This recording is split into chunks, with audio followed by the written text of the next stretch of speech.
Welcome back. So today we're going to be doing part 4 of the Beginner Chess Lessons video series. We're going to be playing on chess.com. We're going to go from rating 900 to 950. We are going to play fundamentally sound chess, and we're going to have some fun while doing it. I'm going to provide some commentary, and we're going to work our way through. So without further ado, let's start the first game. So we're going to start out with good openings. We're going to talk about opening theory.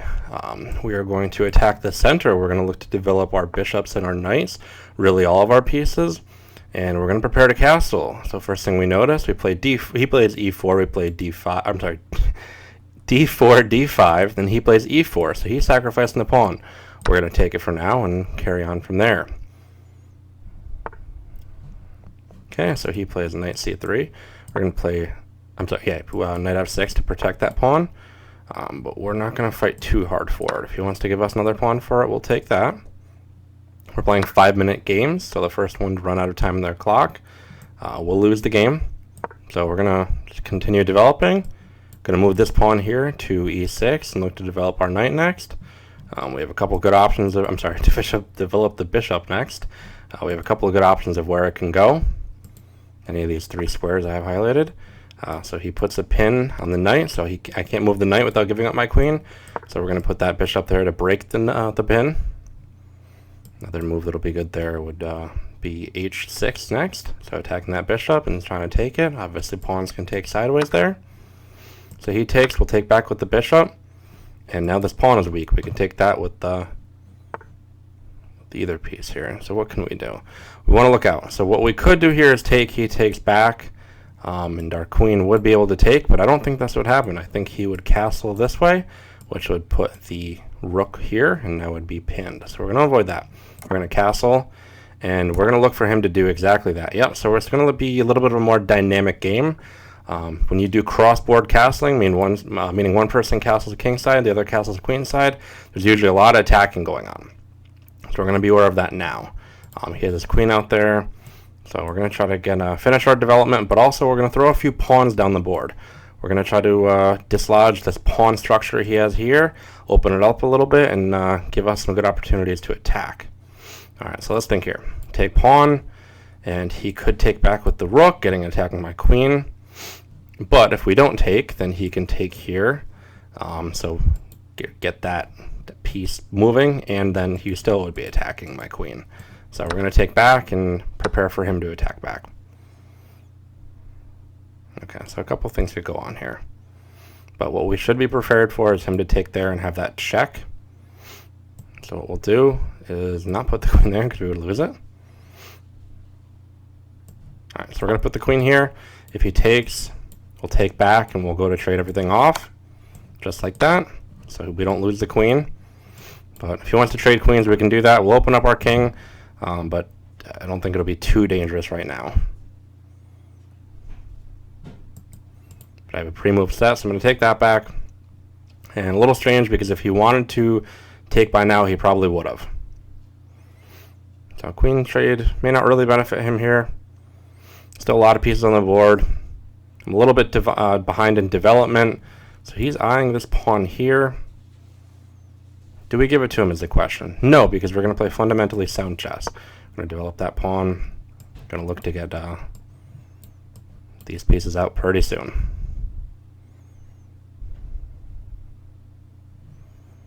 I like bishop here. Bishop here would attack this pawn here. And there are tricks for him to kind of keep that there, but it's a good position to have that pawn in. Alright, so we'll finish our development, and then we'll continue to kind of throw these pawns over here down the board at him. So I like our position right now.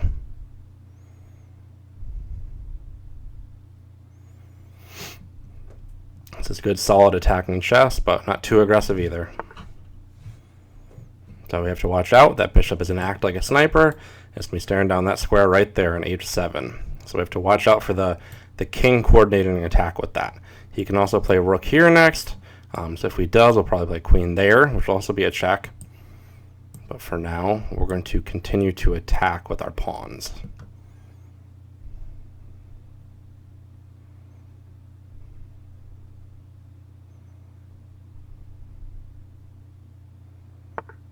Okay, so we called that. The question is what exactly to do. Do we put the queen there, or do we play that check that I was talking about before? I don't know if that's the best position for the queen to be attacking with, but it is a good defensive spot because it'll be protecting that square. If we put the queen here, if we do something like trade pawn, trade, it'll be in a good attacking position, but we may not have as strong as defense there. We're going to go for it because I think we can protect that square in a number of different ways.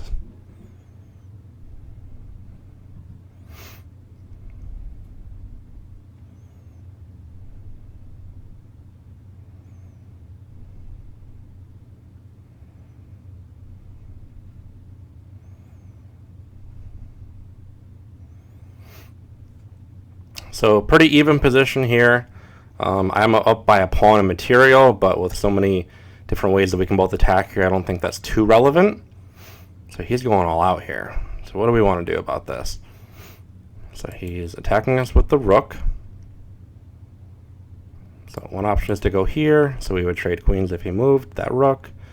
It's kind of a strange move, really. So I think we'll go ahead and do that. Can play that. Alright, let's get the attack going here. So one thing we did open up is the bishop to take our knight, but I'm okay with that.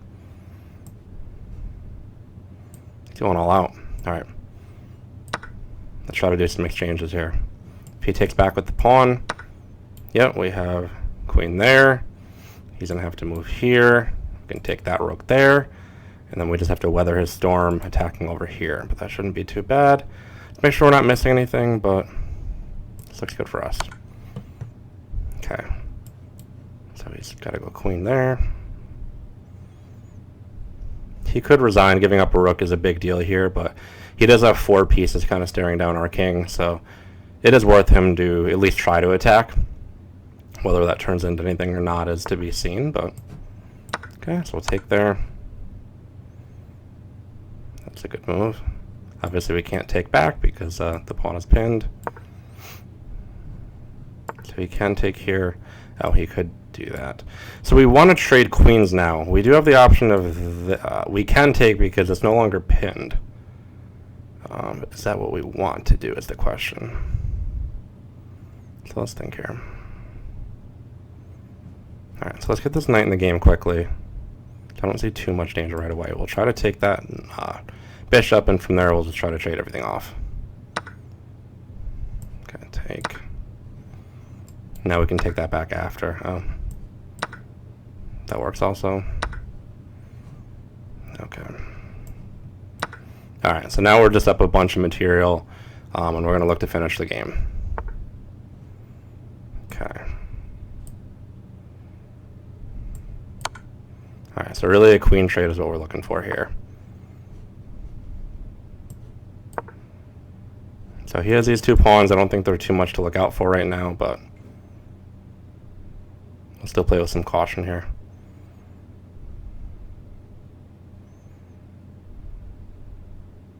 Down to about 30 seconds, but plenty of time to make something happen.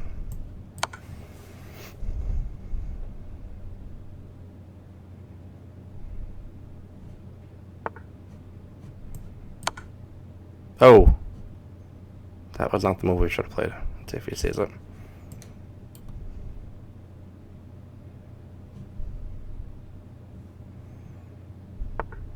Okay, he does not see it, thankfully. Alright, there's the queen trade we wanted. Okay, we'll take it. Alright, let's get his pawns off the board and we'll go ahead and checkmate him.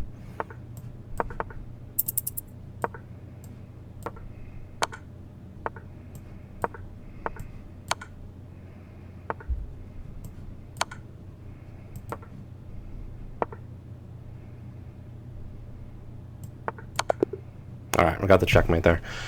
So we were in a little bit of a time scramble at the end. We blundered the rook, but he didn't see it. But overall, sound chess until the end there. So a good game to my opponent, and we will keep going.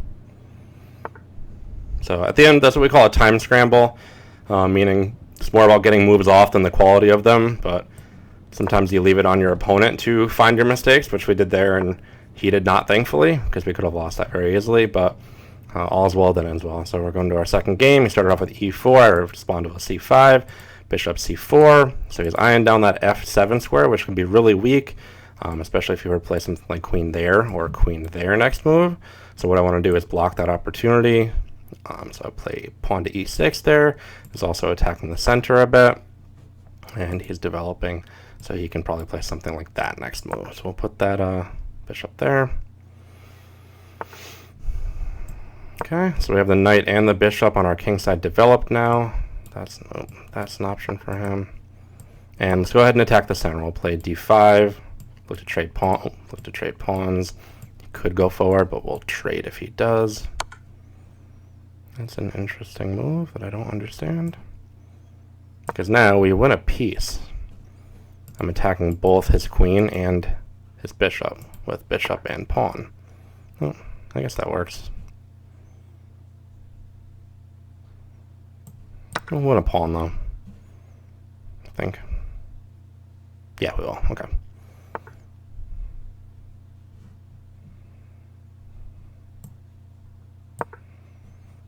So that's a little bit of an empty threat. We can't actually take because we would lose the rook there.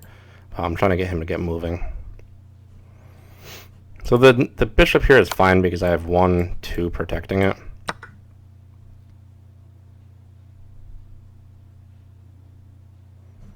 I guess he could take, and I take. He takes again. But it's a little bit of a weird exchange for him because, you know, just trading pieces for the sake of trading pieces is not something that'll really help you improve as a player. So I don't really see why he's doing it. It doesn't really better your position either. You can take the pawn there, but we would take the knight. So he has to look out. It's a little bit complicated, but nothing too bad. You can play queen there next. Yep, see, he missed that. No.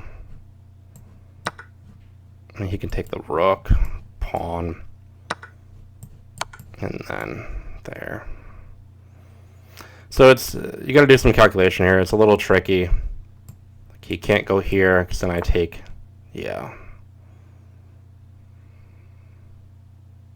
Is there a fun way to do this? What do we think?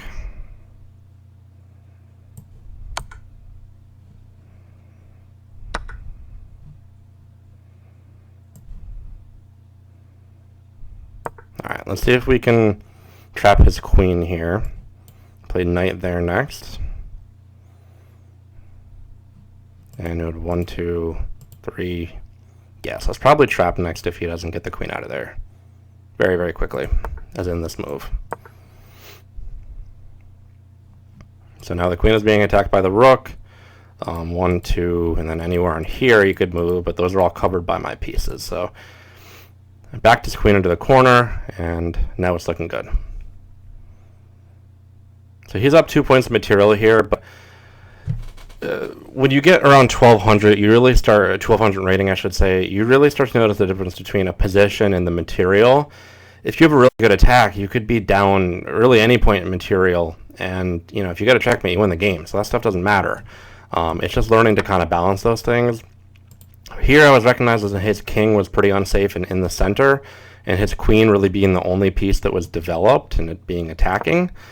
So I wanted to try to exploit that, and here we are. So we gain the queen.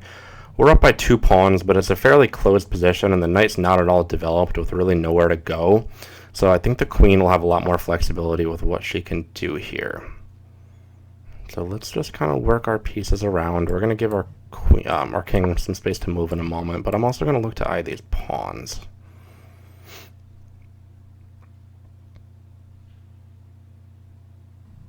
So yeah, the knight doesn't have a whole lot of places to go because trading off here just like that would be very beneficial to me. I'm up by 2 points of material, and I like the other parts of the position. So he's going to take back. He has these doubled pawns here that can't go anywhere because of my pawn, and now my king can, or I'm sorry, my queen can move around pretty freely. So he can play rook there. So he's going to try to do something tricky here. But can we trap him is the question.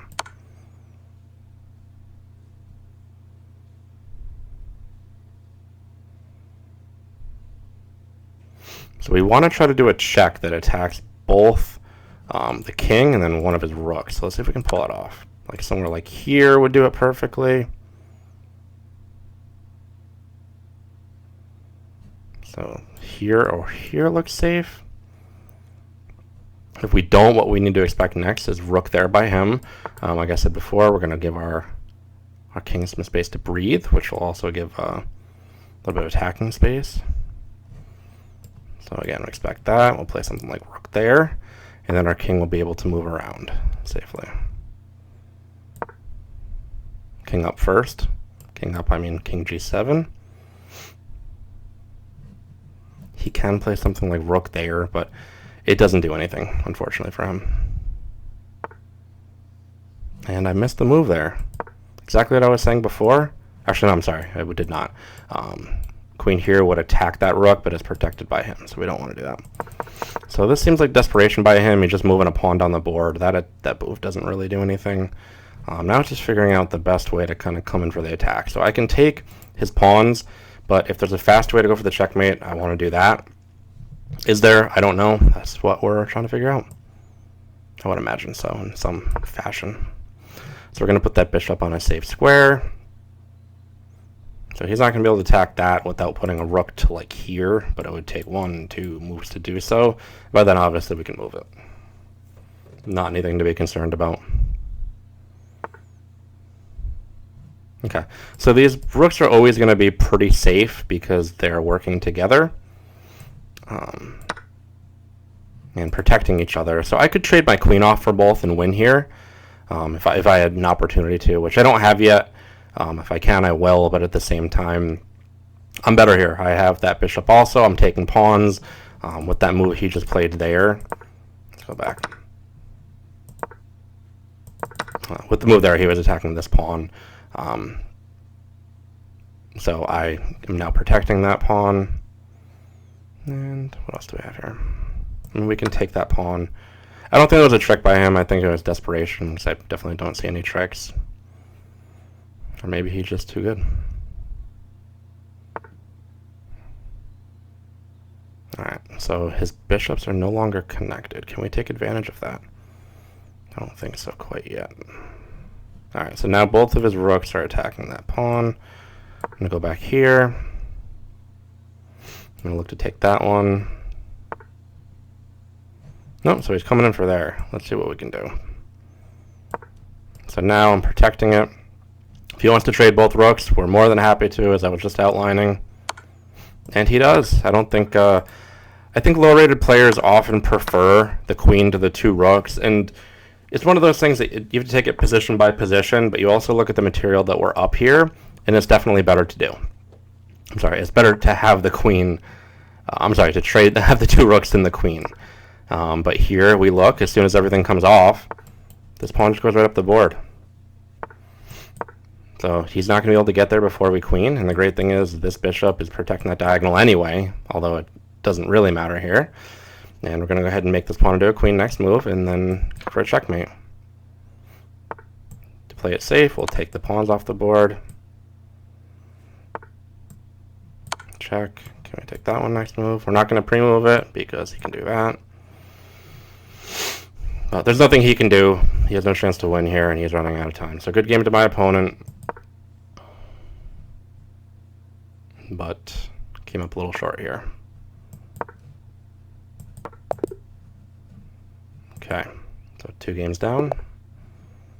Alright, finally we get the white pieces. Play pawn to e4. He'll play e5. We'll play knight f3. Play knight f6. Play bishop c4. So we are ready to castle now. Okay, so he's attacking the bishop with the pawn on a6 there. We'll back the pawn up. Play d3 to protect this pawn, which is being attacked by his f6 knight. So this is the Ruy Lopez. I know we played it a bunch for this video series. It can be a little bit boring, if you will, but this is kind of a safe position. Everything's protected. We're now castled. I'm going to look to develop that bishop next. I'm looking down at that f6 square, which is fairly weak for him. We have the knight pinned, which he breaks there. Going to try to attack the center a little bit. We're going to move the rook over to protect that pawn. So this is definitely not the most beginner-friendly line, but if you take it patiently, you can kind of figure out a purpose for each move. I'm not totally sure what that did there by him. All right, so we're looking to exchange in the center now.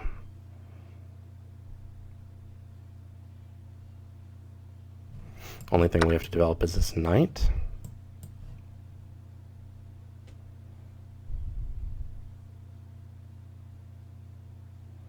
Okay, so I don't think he saw this. Alright, so we're going to take, he's going to have to take back probably like that. Yeah, so...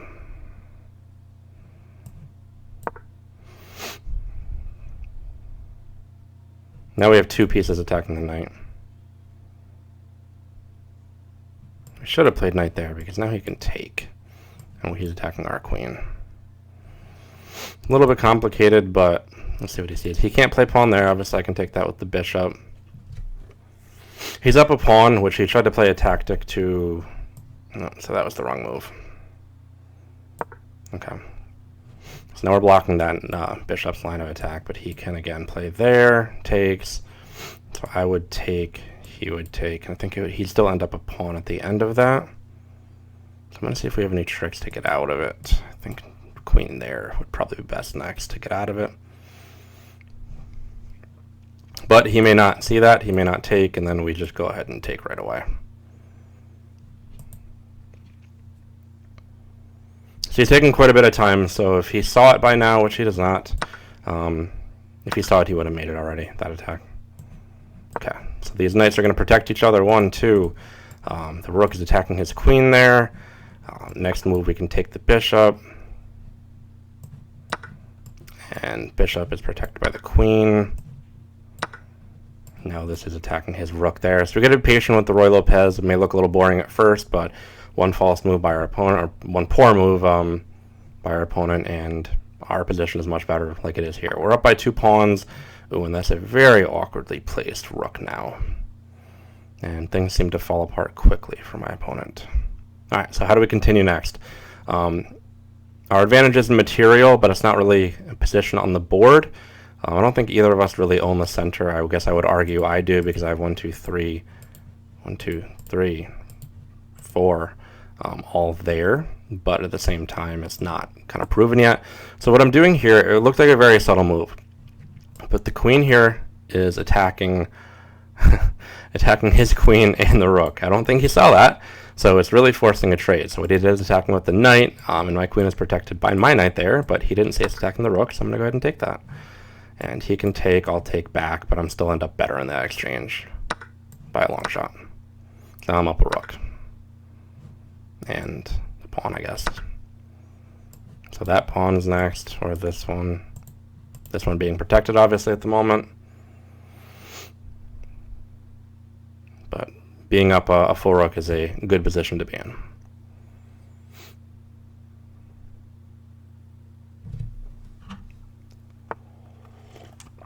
I have to say, this is my first video series like this. And I did definitely underestimate the difficulty of speaking and playing at the same times, because when you go back and watch the videos over, you see very easy moves that were missed, but we're not doing too terribly. Alright, so we're going to just try to open some space up here. So his queen or his rooks cannot land anywhere here without me taking them. Obviously, we are very happy to exchange either piece for piece here, because we are up a full rook, and we're going to look to move these pawns down the board very soon. He has to keep just shifting around, and that loses him that center pawn. So he's really playing defensive as he has to, and we are going to put the pressure on. So what I am also going to try to look to do, I may have to give my king some breathing room very soon, but I also want to stack these rooks up, meaning put them on the same file here. So a good way to do that might be just like this. So he has to move the queen, obviously it's being attacked now, and we put this here, and they're always going to protect each other now, which is very bad for him. Okay, so he's giving his king some breathing room, and let's see if we can generate something on an attack here. Okay. So what I want to do is play queen there. I mean, he can put the pawn up. And the further these pawns move up the board, they're protecting each other, so they're strong. But the further they move up the board, oh, this is perfect. Okay. The weaker they become. Now we're going to do something beautiful called a crossfire check. The video, I think we've learned enough that if you want to pause it here and take a look at the move I'm about to play, and the hint is that I am up in material, so trades are good. Alright, so without further ado, we're going to do a crossfire check. What that is we attack two pieces at the same time and force a trade. We're attacking the king and the queen, and so he has to take. Now, you might be saying, well, you traded queens, how good is that? It's great. Now I'm up a full rook. The queen is the piece that's going to do the most checkmating because of how powerful it is. So getting that off the board is very, very good here. Okay, so we're going to put the rook in to really stop his progress there. Alright, so we want to give our king a little bit of breathing room here. And we'll put that rook up, just so we can take that. We could have taken this pawn here, but I wasn't in favor of that right now. That's not what we wanted. Alright. So what he could, okay, so he's going to take this pawn here. He has the option to check me there. It doesn't do anything. So I think the best, oh my gosh. See, this is what happens when you talk and play. He can take that there. Alright. So what I'm going to do is I'm going to put that pawn to protect there. Again, he can check me here. It's not going to go anywhere. This is a little bit what we call kind of form, where you have to show good form, which I'm not doing at the moment. But it means just playing the right moves to finish an end game like this. So it's one that you're clearly winning in, but you have to make the right moves in the right sequence. So the purpose of what I'm doing right there is now that pawn is protecting that rook. And what that means is I can move this rook. So I can target that pawn, which he's now protecting, but moving this rook up to here, which on b8 means I can start to move this pawn up the board. So I'm doing multiple things at once. And if I can get a good attack going back there, yep, and there's that worthless check that he's doing.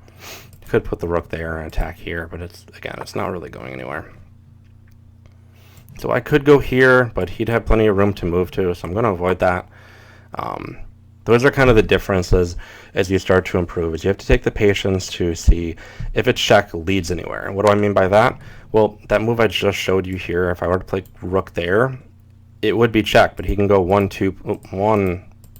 2 places, and neither of them have really a follow-up for me other than move my rook away again. So they don't make my position any better. They don't do anything but kill a couple of seconds on the clock, so there's no reason for me to do that. Alright, so he's going to be able to win that pawn if he keeps checking me, because I'm not going to give him a draw. It would be a draw if we repeated moves at least 3 times, but we're not going to do that. Alright, so he can take here, but we're going to ignore that. We're going to keep moving that pawn up the board. And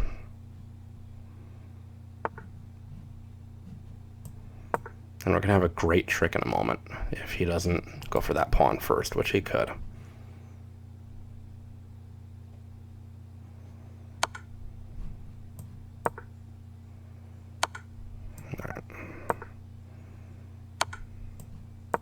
Alright, so if he takes here, I have to move the rook immediately.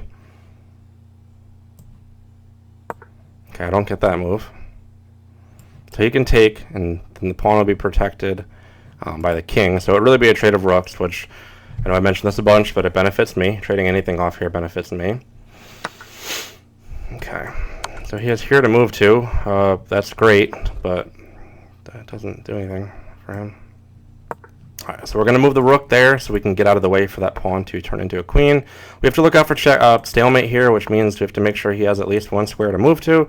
But until that pawn turns into a queen, he will always have a square to move to. And he can do nothing but move it. Okay. So we got to think ahead here. We can do check, check, check back and forth, or we can just do pawn there, sorry, rook there. And next move, queen here, is checkmate. So easy does it. We do a little bit of calculation, and then we win the game. So a good game to my opponent. We're at 927 now in rating, so we're moving our way up. Okay, playing with the black pieces here. Opponent starts out with e4. I'm going to play c5. So you'll probably notice I've been playing with the same openings pretty much every game, whether black and white, pretty much repeating them. And as a beginner, you got to find that balance between playing the same openings over and over because you want to really feel comfortable with one or two, and at the same time try new things, see what positions they lead to, because a lot of the same openings will lead to similar positions. You want to figure out what moves you want to make there, what moves you don't want to make there, and so on. And you want to find out if an opening maybe leads to an open position or a closed position, all little details like that. I mean, there's plenty of online guides to specific openings, which I know I haven't been reviewing in full detail here, but I would be happy to put videos about that one day. So to quickly catch up, played e4, c5, he played bishop c4, I played e6, I kind of described the thought process in that before, and now he played knight c3. So we're going to use those opening principles again. We're going to play this knight to f6, and we're going to attack the center, play d5, so we're going to look to trade, and he may play check. This is a fun position for me. I played this many times, and the move order is pretty similar. I mean, he could trade, then he'd have to back up there. Okay, so we have just enough protection on that pawn. Want to finish developing. So one thing we have to look out for is the effects of a move. So if we put that knight to there, I'm sorry, that bishop to there, then we would not be able to protect that anymore because the queen would be blocked. So he put the queen here. So we have 1, 2, 3 attacking. What do we need? We need another defender. And now we develop this knight. We can 1, 2, and then attack both queen, bishop, and pawn. Oh, can't forget that pawn. All right, so we'll do the fundamentally sound thing. We'll castle, as much as I would love to attack right here. Then we'll look to develop that knight. Okay, so what he can do is take. But if I take back with the pawn, which is really my only option, this is no longer really a target. That pawn is now, but the target's partially gone. All right, so let's attack the queen there. Okay, let's keep attacking that queen. We'll have to make sure that pawn is always protected because that's going to be a weak spot for us. We have to look out for that. If he ever moves that knight, then we win the queen because there would be a check on both the king and the queen. Interesting move. Alright, so let's get rid of that bishop staring at us from long range. I wasn't a fan of that.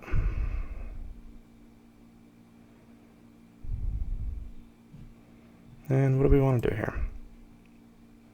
Let's do up that pawn. So we've seen this theme a bunch, but if your opponent is too aggressive with your king, or I'm sorry, with the queen or really other minor pieces, you can get an edge in development just by attacking them. So he has to keep shuffling his queen around here, but we see that the knight's in an okay position. I guess it's attacking the queen. The bishop hasn't moved at all.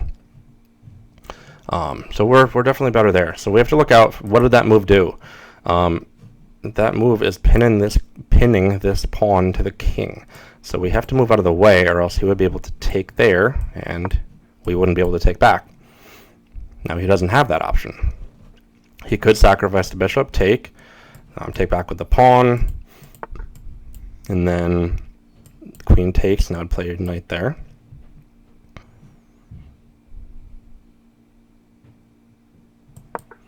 Okay, so he might be attacking that bishop there. We're okay with that.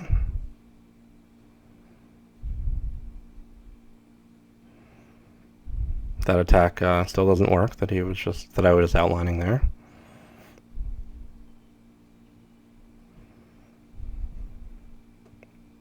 So we might just move that rook over next, get some extra protection on this this weak pawn. He has this 1, 2, 3, 4, but they're kind of awkwardly placed. I don't think he can do a whole lot with them right now. And we want to take advantage of that. And that knight, I'm sorry, keep confusing the bishops and the knights here, but that bishop he has way back here cannot do anything at the moment. I'm not sure it's going to have a great square. I mean, he could put it to like there, but we could play pawn to d4 and kind of block off that diagonal. So he's in what we call the think tank, meaning he's taking his sweet time with this move. We could look to trade off queens. We can go like queen here and then over to here, but we don't really have to right now. And one other thing, if he ever kind of moves the queen really out of the way, we can play knight there, and then the queen would be attacking that h2 square, which would be checkmate if it wasn't blocked and defended. And then knight here also kind of works on that pawn there, but obviously the bishop, or the rook is protecting. So he's really thinking here. So it is it's not too complicated of a position, but it is one that you maybe want to put some extra thought into, maybe move him to the right square. Either that or he's kind of given up. One of the two. Both very possible.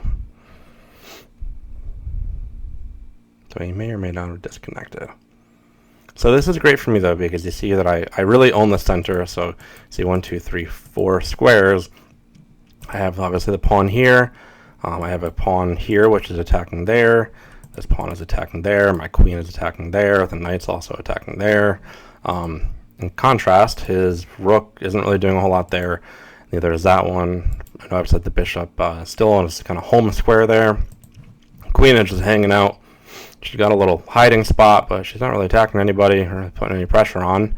So these are the kind of things to look for in a position to kind of tell who's better. And especially, it can be a difficult thing to do when the material is the same, meaning no one has an extra piece, which is the case here. So you might say, well, material is the same, therefore, no one's better. But that definitely is not the case. And as we see here, it's not the case. So I wouldn't call it a sharp attacking position. It would be something that more of a grinded out game, meaning you just kind of prove that your position is better by making move after move that are, I don't want to say subtle, but they're slow, they're gradual until you really take over the board and prove the win there. So it looks like we're going to win on time. Not sure what happened to my opponent there, but I feel confident even if he were to play it out that we would win the position. So I'll probably have about 2 more games after this one concludes. So that was a good chance for me to do a little extra talking about the position and things to consider and kind of how to review there. So I am a little happy that I had that opportunity. All right, with the white piece is e4. You guys know it by now. We see d5. We see knight f3, knight f6. All right, can we play something tricky here? I think we can. Okay, knight c6. We'll take. We'll take back, and we'll play knight c3. So we took a pawn out of the opening. That is a very good thing to do. It may not seem like a lot, but when you go back and consider that pawn was in the center and how much the center can dictate in the game, that is really important. All right, this is where things get tricky. So the rule is, if I were to play, the rule is kind of if I played pawn there, I would win it. I would win a piece after I protect this pawn, but because we're not castled, we need to be a little more careful in these type of positions. So we're going to play bishop c4. We're going to attack that f7 square there, although he can castle here, and we're going to castle too. Now we feel a lot safer. So I'm probably going to play d3 next, and the reason for that is we can play bishop here. And then we might play rook over to protect this pawn, and we can move it up the board. Okay, so he's doing the same. Play rook first. Now that we have 1, 2 attacking the pawn. We only had 1 protecting. Although the pawn there would have done the same thing. That's just a mistake. And we will capitalize on it. Isn't? Can he take? Can he take? Let's figure that out. Takes. Nah. Yeah, so even if he could, he was not aware of that. I don't think he could. I know we played something like that in an earlier game.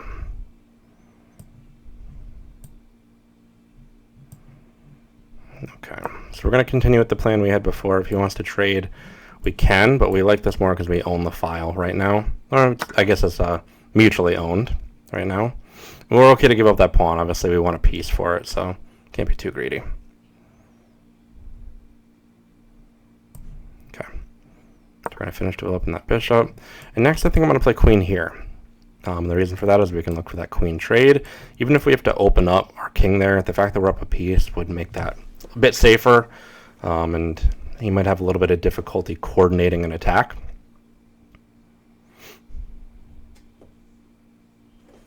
So we're still staring at that f7 square. I don't see a clear attack on it right now, but it's something to consider. Yeah, I don't know what he's doing. Because what we see now is pawn there. He has to move his queen out of the way. Then pawn there, and that wins another piece. Maybe not. Depends if he protects it still with the queen. But the whole point there is where you get those pawns rolling, and more power to us. So he may play the queen there, attack that square there.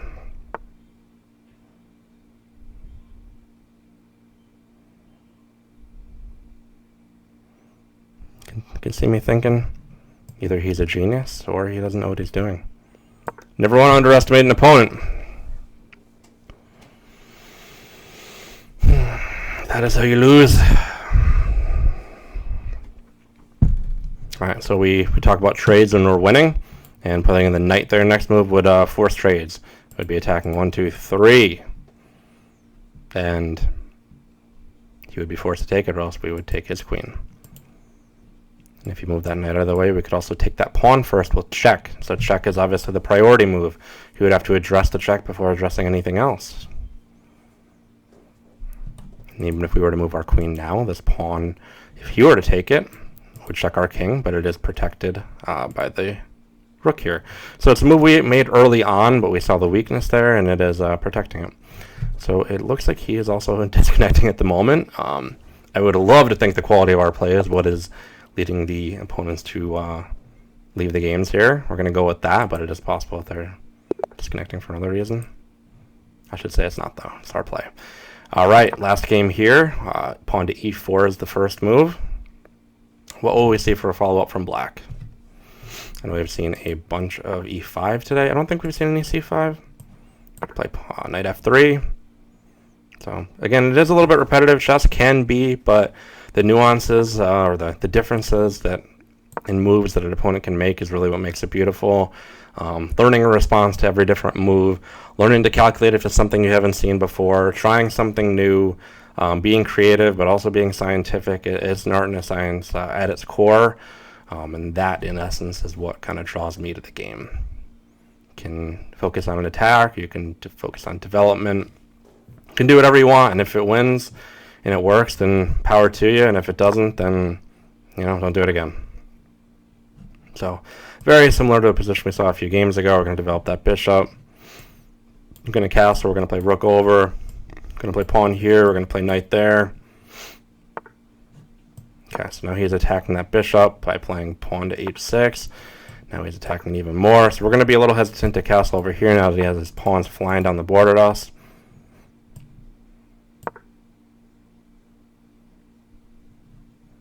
But we may also, might play queen here, protect there, and we might also try to push and win that knight.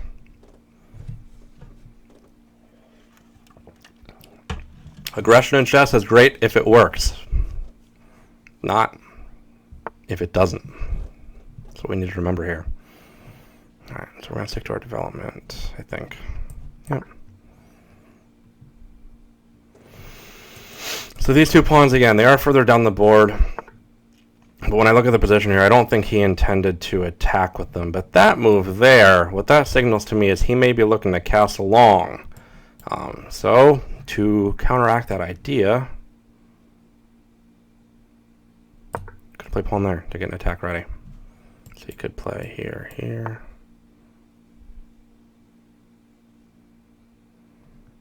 Yeah, I guess. So I personally do like attacking games. I think they make it a bit more fun. I think that nobody wants to see boring, slow play. It is what you find at the higher levels quite often, but at the same time, you have these faster games. You're not playing to go professional as much as we would all love to. You are playing, for enjoyment. So you get to try something new sometimes when you attack, and it kind of keeps things a little more interesting. So he put that bishop there. It's attacking mine, but I am moving the pawns forward. He can take, and I'll take back. Okay, so that was a blunder by him, and he recognized it. So let's go back. I can take with the knight. I'm sorry, the rook. He can take, but I can take back. And this position is just better. So it's pretty closed in the center, but I have a clear way in. So here, check. And I wouldn't just look to trade pieces here. I'll talk about the position for one more second, even though the game is over and we have won. I would try to work all of my pieces, especially these knights up the board. Knights don't move diagonally. They move in an L shape. But we would really take advantage of this material advantage that we have now that he blundered the knight. And we would take it slow, but at the same time, try to make it a little more painful for him, honestly. That is how you have to work these positions. And again, with these two pawns here, and then this third one going all the way up the board, he just wouldn't have a whole lot to do. He would be able to work these two down, but other than that, that would be about it. So he recognized that he blundered the piece and probably he was in a losing position. And with that, we are able to make our way up to 951 in rating. So thank you so much for tuning into the video. I hope this was helpful and educational. And I will see you again soon, where we will work our way up to about a 1,000, which is for a beginner, that's a respectable rating.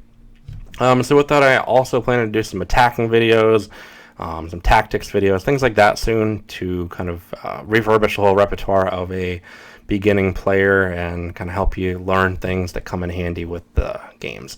I like doing this style because a lot of videos will say, here's how you attack, here's how you do this, here's how you do that, and they can be very instructive, but I don't know that they're always helpful in the sense that anything can happen in a chess game, and it's really cool to learn one attack in one situation, but until you learn 20, 30 of those, the attacks that you learn almost are a little bit irrelevant.